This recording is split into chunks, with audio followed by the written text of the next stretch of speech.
Hello बच्चों, let's read this question. So this question says which of the following statement is correct. कौन सा statement correct है ये आपको बताना है।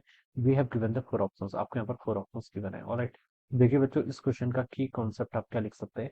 देखिए यहाँ पर हमें conservation of energy, conservation of momentum, angular momentum, energy, fundamental laws है। सेकंड पे बोला कि phenomena same everywhere, law of gravitation, okay, fundamental. तो ये क्वेश्चन ना बच्चे आपको ये आपका कंजर्वेशन लॉस पर बेस लिख सकते हैं। This question is conservation law लिख सकते हैं, ठीक है, या फिर फंडामेंटल फोर्सेस भी लिख सकते हैं, ठीक है।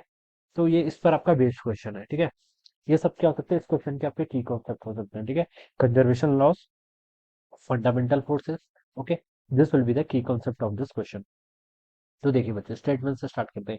पहले पे देखिए क्या लिखा है, conservation of energy, momentum, angular momentum, charge are considered to be the fundamental laws of physics. तो बच्चों, जो आपका पहला स्टेटमेंट है ये तो बिल्कुल ट्रू है, ठीक है।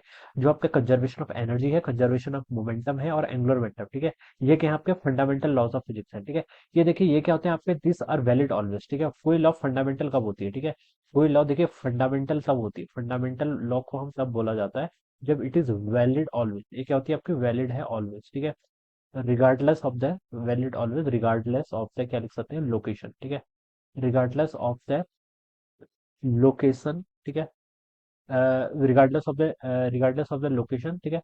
और एब्जॉर्वर भी लिख सकते हैं, ठीक है, एब्जर्वर भी, ठीक है। दो चीजें यहाँ पर आपकी रोल प्ले करती है ना, ठीक है। तो देखिए कोई लॉ आपकी वैलिड है, ठीक है, अगर देखिए आपकी कंजर्वेशन ऑफ एनर्जी है, एंगुलर मोमेंटम है, लीनियर मोमेंटम है, चार्जेस है, दीज आर ऑलवेज वैलिड। ये क्या आते हैं आपके, ऑलवेज वैलिड है, ठीक है। ये लोकेशन पर डिपेंड नहीं करता है और ऑब्जर्वर पर भी क्या करता है आपका, डिपेंड नहीं करता है, ठीक है। तो ये तो बिल्कुल ट्रू है, ठीक है। तो इसमें तो कोई आपका ये आपकी फिक्स है तो इसको हम लॉ बोलेंगे, ठीक है, ये आपकी वैलिड लॉ है। तो ये तो आपका बिल्कुल ट्रू है। बी पर देखिए बच्चों क्या बोल रखा है, the phenomena are the same everywhere in the universe. Phenomenas क्या होते हैं आपके, सेम होते हैं एवरीवेयर इन द यूनिवर्स, ठीक है। तो देखिए बच्चों, phenomena are the same everywhere in the universe, ठीक है। जित फिनोमिना का मतलब है कोई इवेंट, ठीक है, कोई event are same everywhere in the universe. तो बच्चों ये स्टेटमेंट भी आपका बिल्कुल ट्रू है, ठीक है। फिनोमिनास क्या होते हैं आपके, एवरीवेयर आपका सेम होते हैं, ठीक है। देखिए जो आपका यूनिवर्स है, ठीक है, यूनिवर्स क्या आपका होमोजेनियस एंड आइसोट्रोपिक है, ठीक है। यूनिवर्स की प्रॉपर्टीज होती है क्या होती है आपका, होमोजेनियस, ठीक है। होमोजीनियस एंड क्या आपका, आइसोट्रोपिक, ठीक है। होमोजीनियस एंड आइसोट्रोपिक, ठीक है। ये है, ठीक है, तो ये आपकी यूनिवर्स की क्या प्रॉपर्टीज है। अब हमसे बोला गया कि the phenomena are the same everywhere in the universe. तो जो भी आपके फिनोमिना होते हैं, कोई भी आपका इवेंट होता है, वो हर जगह क्या होता है आपका सेम ही होता है, ठीक है। क्या होता है आपका सेम इवेंट, आपका कुछ भी हो सकता है। मान लीजिए जैसे अर्थ है, अर्थ के चारों ओर क्या कर रहा है आपका कोई, मून इसके एक सैटेलाइट है, मून क्या कर रही है आपकी, रोटेट कर रही है, ठीक है। तो यहाँ पर क्या हो रहा है, रोटेशन का फिनोमिना हो रहा है, ठीक है। यहाँ पर क्या हो रहा है आपका, rotation, rotation of the moon, ठीक है, अराउंड द अर्थ। तो ये क्या है कि आपका फिनोमिना है, ठीक है। तो ये आपका रोटेट कर रहा है, तो ये तो आपका ऑलवेज ट्रू है, ठीक है। अब जैसे आपका कोई न्यूक्लियस क्या कर रहा है, डीके कर रहा है, कोई न्यूक्लियस आपका है, ठीक है। न्यूक्लियस आपका डीके कर रहा है, न्यूक्लियस के अंदर होता है क्या, प्रोटॉन्स एंड न्यूट्रॉन्स, ठीक है। ये आपका डीके कर रहा है किसमें, आपका प्रोटॉन्स और न्यूट्रॉन्स में, ठीक है। तो ये क्या आपका एक फिनोमिना, ये ऑलवेज वैलिड होगा, ठीक है, हर, ठीक है, ये हर सिचुएशन में वैलिड होगा।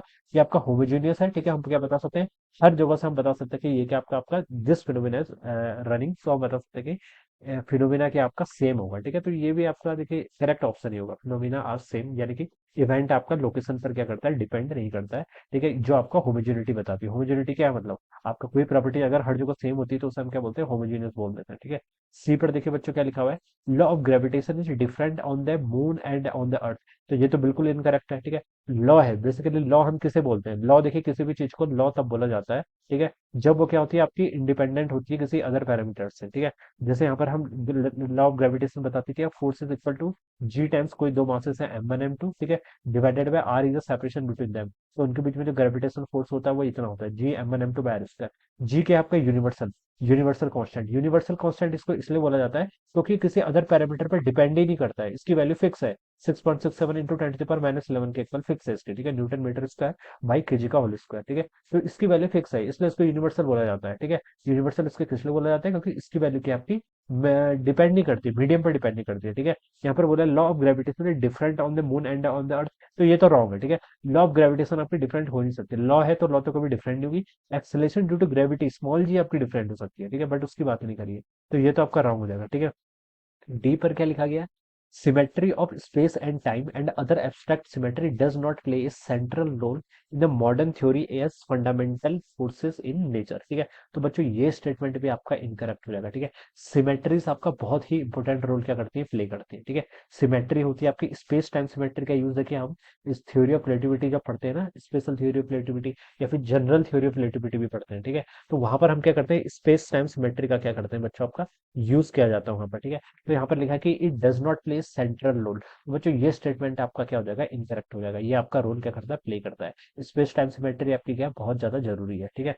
तो यहाँ से देखिए बच्चों आपके हमसे क्वेश्चन पूछा था कि which of the following statement is correct है, ठीक है। ये देखिए ये क्वेश्चन आपका फिजिकल वर्ल्ड जो पहला चैप्टर होता है उस पर बेस्ड क्वेश्चन है, ठीक है। फिजिकल वर्ल्ड पर क्या आपका कंजर्वेशन प्रिंसिपल जिसमें होते हैं आपकी कंजर्वेशन लॉज होती हैं, ऑलराइट। तो ये क्वेश्चन आपका उस प्रिंसिपल पर आपका बेस्ड है, उस चैप्टर से बेस्ड है। तो कौन सा स्टेटमेंट करेक्ट है पूछा था, तो ये तो बिल्कुल करेक्ट है, ठीक है। ये सारी चीजें आपकी चार्ज आपका कंजर्व रहता है, मोमेंटम, ये सब चीजें कंजर्व रहती है, ठीक है। तो ये तो बिल्कुल ट्रू था। बी पर आपका the phenomena are same everywhere on the universe, तो ये भी बिल्कुल ट्रू है, ठीक है। डिफरेंट डिफरेंट ऑब्जर्वर इसको अलग क्या कर सकते हैं, इंटरप्रेट करेंगे, ठीक है। लेकिन फिनोमिना आपका सेम रहेगा, क्या रहेगा आपका, फिनोमिना आपका सेम रहेगा। जैसे आपका देखिए इसको ऐसा समझा जा सकता है, जैसे कोई लिफ्ट है, ठीक है। लिफ्ट में कोई सीलिंग है, सीलिंग से आपका कोई नट फॉल कर रहा है, ठीक है। अब कोई ऑब्जर्वर यहाँ पर देखेगा, तो ये आपका ग्राउंड पर कोई ऑब्जर्वर है, ओवन, ठीक है। ये भी इस फिनोमिना को क्या ऑब्जर्व करेगा कि ये नट क्या कर रहा है, आपका फॉल कर रहा है। तो मान लीजिए यहाँ पर आपका ये है ऑब्जर्वर, ठीक है। ये भी क्या करेगा इसको, ये भी यही ऑब्जर्व करेगा फाइनली कि ये आपका फॉल करके फाइनली इससे ग्राउंड से स्ट्राइक कर रहा है। और ओवन भी आपका सेम क्या करेगा, एनालाइज करेगा। बस दोनों को क्या करना पड़ेगा, डिफरेंट डिफरेंट मैथमेटिक्स का यूज करना पड़ेगा। ये तो आपका क्या है, ग्राउंड पर है तो ये रेस्ट पर है, तो ये तो अनएक्सेलरेटेड है, ठीक है। तो इसको तो सिंपल आपका न्यूटन लॉज ऑफ मोशन लगानी है। O2 वाला जो ऑब्जर्वर है, ठीक है, फिनोमिना तो वही हो रहा है, बट ये इंटरप्रेट कुछ अलग तरीके से करेगा, ठीक है। इंटरप्रेट कैसे करेगा, इसको सूडो फोर्सेस का यूज करना पड़ेगा, because it is accelerated frame. ये मान लीजिए कोई एक्सेलरेशन ए से क्या कर रहा है, मूव कर रहा है ऊपर की तरफ, ठीक है। अगर एक्सेलरेशन नहीं होगा फिर तो दोनों ही सेम करेंगे, ठीक है। एक्सेलरेशन का होना मस्ट है, ठीक है। तब देखिए हम बता सकते हैं फिनोमिना सेम हो रहा है, लेकिन दोनों की अपनी अपनी इंटरप्रिटेशन अलग है, दोनों की क्या आपकी मैथमेटिकल इंटरप्रिटेशन अलग है। इसको एक जो O2 ऑब्जर्वर है उसको एक एक्सटर्नल फैक्टर यानी कि सूडो फोर्स को भी क्या करना पड़ेगा, ऐड करना पड़ेगा। तभी देखिए कोई भी ऑब्जर्वर होता है, any observer is always true towards this experiment, ठीक है। कोई भी ऑब्जर्वर क्या होता है, अपने एक्सपेरिमेंट के लिए ऑलवेज ट्रू होता है, ठीक है। दोनों के रिजल्ट जो आएंगे वो डिफरेंट नहीं आएंगे, दोनों के रिजल्ट क्या आएंगे, सेम आएंगे। और कब आएंगे, जब ये एक्सटर्नल फोर्सेस को क्या करेगा, ऐड करेगा, ठीक है। तो फिनोमेना तो आपका सेम हो रहा है एवरीवेयर, ठीक है। तो ए भी ट्रू है, बी भी ट्रू है, सी और डी आपके क्या होंगे, रॉन्ग। हमसे पूछा था करेक्ट है, तो ए एंड बी इसका राइट आंसर होगा, alright. So I hope you all understood this concept. All the best and thank you so much.